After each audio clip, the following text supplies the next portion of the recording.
Joining us now is Jeff Clayton. He's executive director with the American Bail Coalition.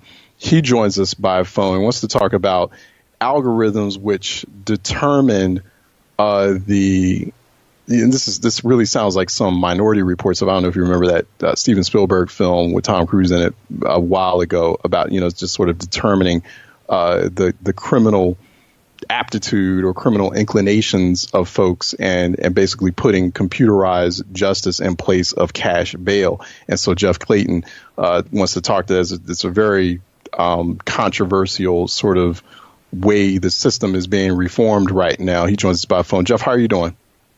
I'm doing well, Charles. Thanks for having me on again.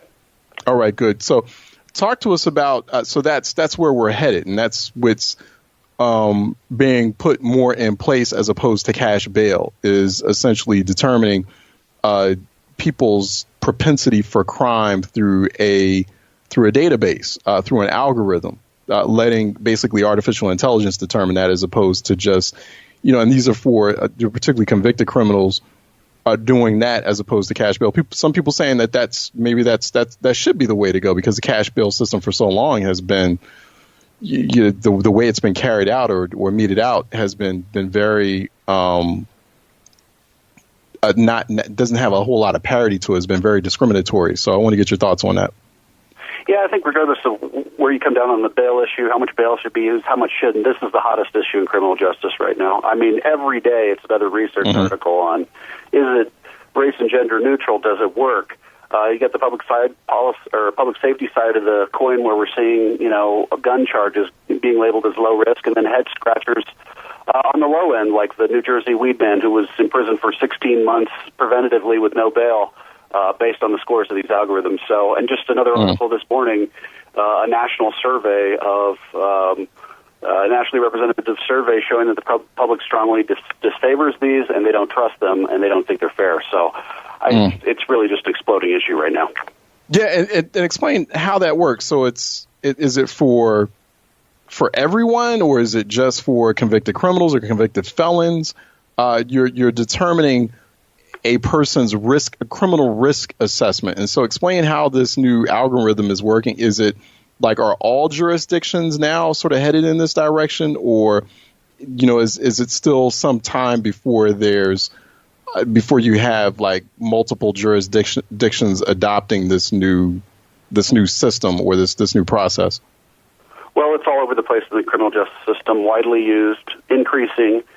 It starts at policing, believe it or not. The New Orleans City Council didn't know the police were using a policing algorithm called PredPol, tell the police where to go arrest people, where the crimes are. All the way through from bail to sentencing to pleas to whether you get probation or parole, whether you're housed in a halfway house.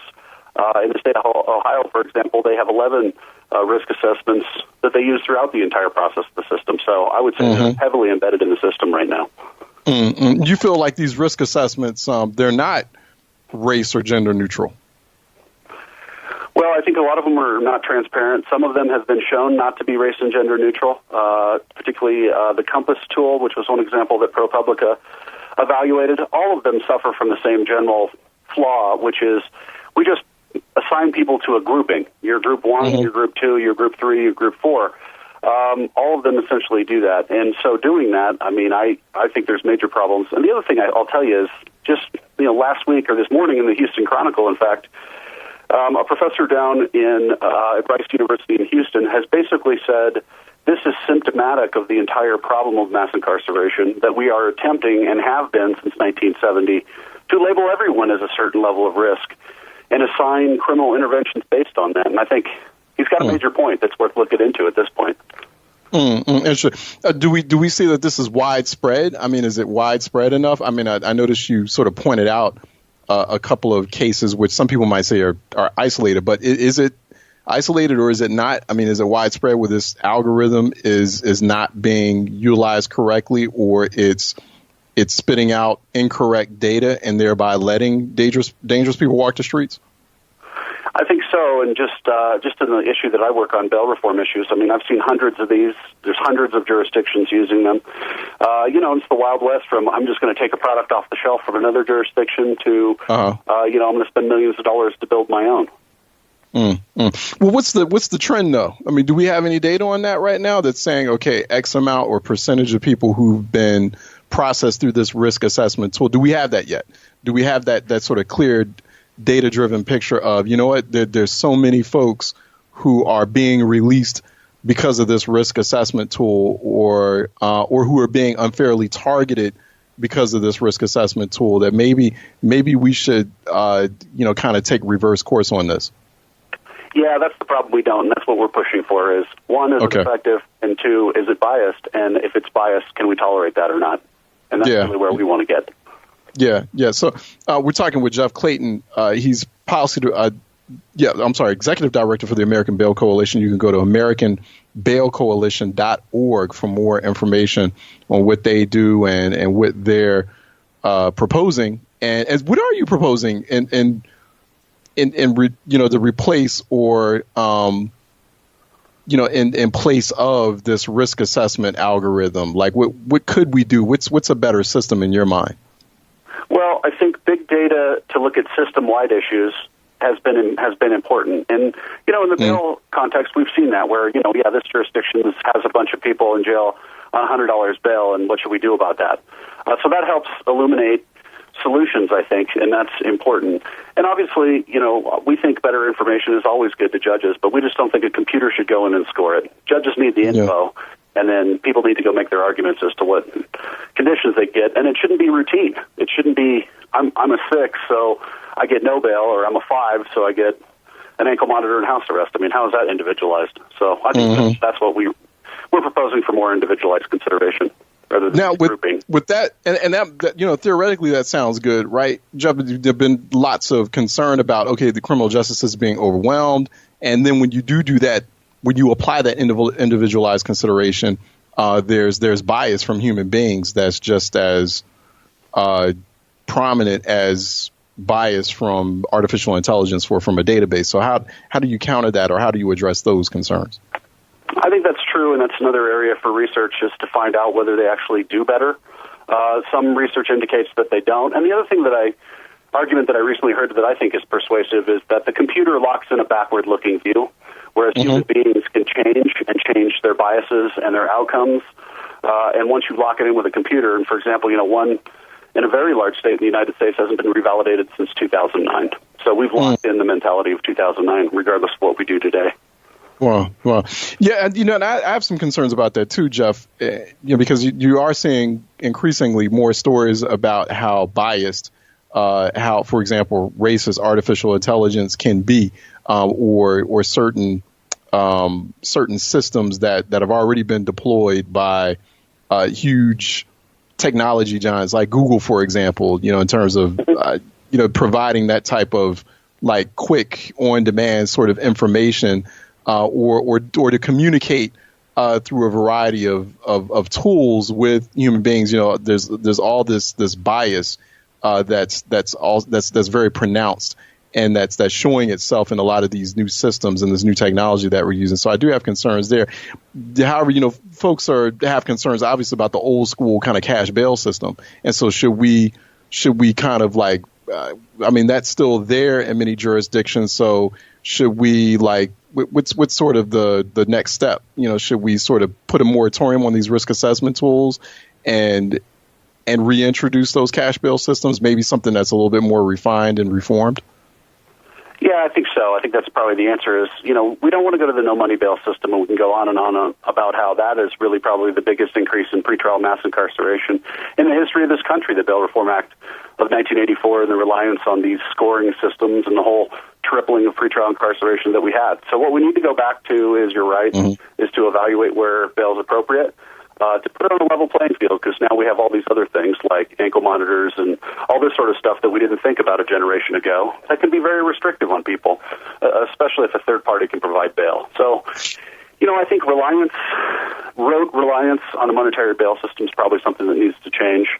And like I said, other reforms at the low end of the system, we've certainly been out in favor of, people not getting a hearing for 13 days on a $200 bail, and all the due process issues that we saw throughout the South that we've been supporting. So I think there are avenues for change, and that's what we're going to go on. And folks have concern, as far as that, like $100, $200 for some people, particularly in a poor city like Philadelphia. And so cash bail's been a big issue in Philadelphia, for example. Some folks can't afford that. And so what about that economic aspect of that cash bail debate about whether or not we need to have it still, whether we need to expand it or refine it? Some people are like, even like $100, $200, $500 bill, I just can't afford. And people just being locked up in jail in perpetuity because they can't afford what might seem like small amounts, but really aren't. Yeah, I think that's the problem. And the way I explain it is, when do the incentives break down? In other words, when is it buying your way out of jail and when is it securing your release? And there's a point. And we think it's probably a lot higher than 100 or two, because who's going to do anything? If you fail to appear, you lose $100. That's no incentive for anybody. And so we've advocated maybe there should be a concept of a minimum bail to, one, force some of these lower-level people out of jail, or two, find all other alternatives for them, whether it's, drug treatment or drug court or other, avenues. What's that minimum? Would that minimum be like? Is it $50? Is it $100? No, years ago, when I represented a client in Colorado, we tried to set the minimum bail at $750. Because we felt like that was the minimum where a bail bondsman would try to do something, or a third party would try to do something to recover them when they failed to appear to court. And below that, it's almost just buying your way out and holding people for, no incentive, really, no security. Now that's high. Like $750 could be like a lot for that. That could be just life crushing for someone who like may be unemployed or jobless, and then suddenly like finds himself at the wrong place at the wrong time. And so how does the system adjust to that? I mean, I guess that's where that individualized treatment or concern comes in. Yeah, we looked at it like it was a $75 bond premium with a payment plan. So, at that point, you're probably indigent, and we should look at what to do about it. So, yeah. And I think indigency issues are throughout the system. Not just bail. It's, what do you do with people who can't pay their fines? They can't pay their treatment and all this other sort of thing that other people could afford to pay. And, I'm real curious too, Jeff. I'd like to get your view, because and I don't know if this is how attached it is to the cash bail debate. And I am real curious. I want to learn more. I'm looking into it more, this risk assessment system, because I'm skeptical of that as well. So, I mean, it's a very complex issue, and we have to kind of look at it from a variety of perspectives. But the clean slate legislation that just passed in the Pennsylvania state legislature, is that something that you all were opposed to, or did you find some reforms in it that were that you were in agreement with, that you feel could effectively reform that system? Well, I think it's what we see. We didn't involve ourselves in this legislation, but what we see is recidivism and the endless cycle, and the idea that once people get into the system, it's very difficult for them to get out. Yeah. And anything we can do to stop that, I think, is important, particularly when we're talking about an issue that really technology has made a reality. In 1970, if you did a background check, you might have missed a few convictions, right? You could move away and start over and reform your life. And now, once you do something, Google's going to find out and you're done. Right. The problem is the dark web probably still has a lot of that information on there. Okay.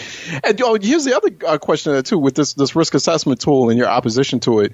Have you had those conversations with the manufacturers, with the technology providers, with the tech sector about this risk assessment tool, and if it's not going anywhere, how they can make it better? It's not going anywhere, largely because the owners of them have proprietary contracts, and they don't have to share how they put them all together, and that's the fundamental issue that we're fighting. At the local level and at the state level, I think people have been receptive to this issue. This issue wasn't really our issue. This issue turned into an issue because the risk assessments are calibrated basically to Gore ROCs, and any other political time they could be calibrated to, lock everybody up if you wanted to do that. So that's what we have a problem with, is the lack of transparency on these things, and just in general throughout the system. Yeah, that's interesting that you mentioned that. Yeah, I'd have issues with it too, because it's like you're using like public dollars to pay for the implementation of these systems or the use of these systems by public agencies, right? So you would think that they'd have to be transparent, in order to sign these contracts for public money, right? Why isn't that the case? I mean, why are public officials putting pressure on those companies to show how they operate or how they create these assessment tools? I think the public officials behind the times on this. Obviously, what we've discovered is they can assert trade secret protections to stop this from coming out in a criminal case. They have these proprietary contracts, and the public just is kind of asleep at the wheel. The other thing they're doing is, think of the accumulation of the data they have. One private foundation, the Arnold Foundation tool, has over 1 million files, 1 million criminal cases being stored. And that was when they first built the thing, not to mention the 30-some jurisdictions they continue to pull data out of. And what are they doing with all of that? We just like the Google thing and the Facebook thing. The government just needs to wake up, and so does the public on this. Yeah. No, I agree with you. Public officials are Bill or not. Yeah. It's concerning, and you're absolutely right. Public officials are way behind when it comes to technology issues or anything dealing with technology. They're still stuck in the 20th century, like the last quarter of the 20th century, still, if that. And so that's reason for concern, and we need to demand a little bit more vigor or rigorous oversight from public officials on issues like that. We've had Jeff Clayton on with us. He's executive director of the American Bail Coalition. Go to AmericanBailCoalition.org for more information. And he's been joining us here on Reality Check. I think it's your second time, Jeff, since last time we talked to you. I don't think we were talking about this issue, but we were talking about something else. So thanks for being on. I appreciate it.